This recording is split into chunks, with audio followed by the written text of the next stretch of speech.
നമസ്കാരം. റാഫ്റ്റോക്ക് മലയാളത്തിലേക്ക് ഏവർക്കും സ്വാഗതം. കേരള ബ്ലാസ്റ്റേഴ്സ് ഇന്ന് ഡ്യൂറൻ കപ്പിൻ്റെ ക്വാർട്ടർ ഫൈനൽ മത്സരം കളിക്കാനിറങ്ങുകയാണല്ലോ. രാത്രി 7 മണിക്ക് ബംഗളൂരു FCയുമായിട്ടാണ് മത്സരം നടക്കുന്നത്. തീർച്ചയായിട്ടും കടുത്ത പോരാട്ടം തന്നെയാണ് നമ്മൾ പ്രതീക്ഷിക്കുന്നത്. ബ്ലാസ്റ്റേഴ്സും ബംഗളൂരുവും തമ്മിൽ ഏറ്റുമുട്ടുമ്പോൾ വലിയ വൈരം ഇപ്പോഴുണ്ട്. അത് ആരാധകർക്കിടയിലുമുണ്ട്, കളിക്കളത്തിലും നമ്മളത് പ്രതീക്ഷിക്കുകയാണ്. ഇന്നത്തെ മത്സരം വിജയിച്ച് സെമി ഫൈനലിലേക്ക് ബ്ലാസ്റ്റേഴ്സ് കടന്നു പോകുന്നത് കാണാനാണ് നമ്മളൊക്കെ കാത്തിരിക്കുന്നത്. പ്രതീക്ഷകൾ അത്രയും ആ മൂവർ സംഘത്തിൽ തന്നെയാണ്. അഡ്രിയാൻ ലൂണ, കോമെ പെപ്ര, നോഹ് സത്വയി, ഈ മുന്നേറ്റ നിരയിൽ നിന്ന് ഇന്നും നമ്മൾ ഗോൾ വർഷം തന്നെ പ്രതീക്ഷിക്കുന്നു.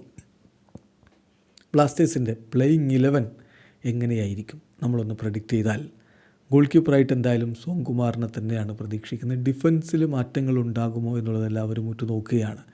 എങ്കിലും ഹോർമിയും മിലോസും തന്നെ സെൻറ്റർ ബാക്കുമാരുടെ റോളിൽ വരികയും സഹീഫും നവോച്ചയും ഇരുപാർശ്വങ്ങളിൽ ഇറങ്ങുകയും ചെയ്യും.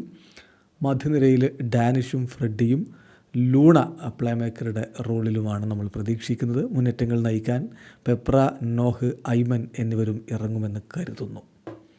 ഏതായാലും ബ്ലാസ്റ്റേഴ്സ് ഗ്രൂപ്പ് സ്റ്റേജിൽ ഗോൾ വർഷം തന്നെ നടത്തിയിട്ടുണ്ട്. അതുപോലെ തന്നെ മുന്നോട്ട് കൊണ്ടുപോകാൻ കഴിയട്ടെ, മികച്ച വിജയം നേടാൻ കഴിയട്ടെ. നിങ്ങളുടെ പ്രതീക്ഷകൾ നമ്മുടെ കമൻറ്റ് ബോക്സിൽ രേഖപ്പെടുത്തുക. വീഡിയോ അവസാനിക്കുന്നു. ഫുട്ബോൾ ലോകത്ത് കൂടുതൽ വിശേഷങ്ങളുമായി റാഫ്റ്റോക്സ് എത്താം.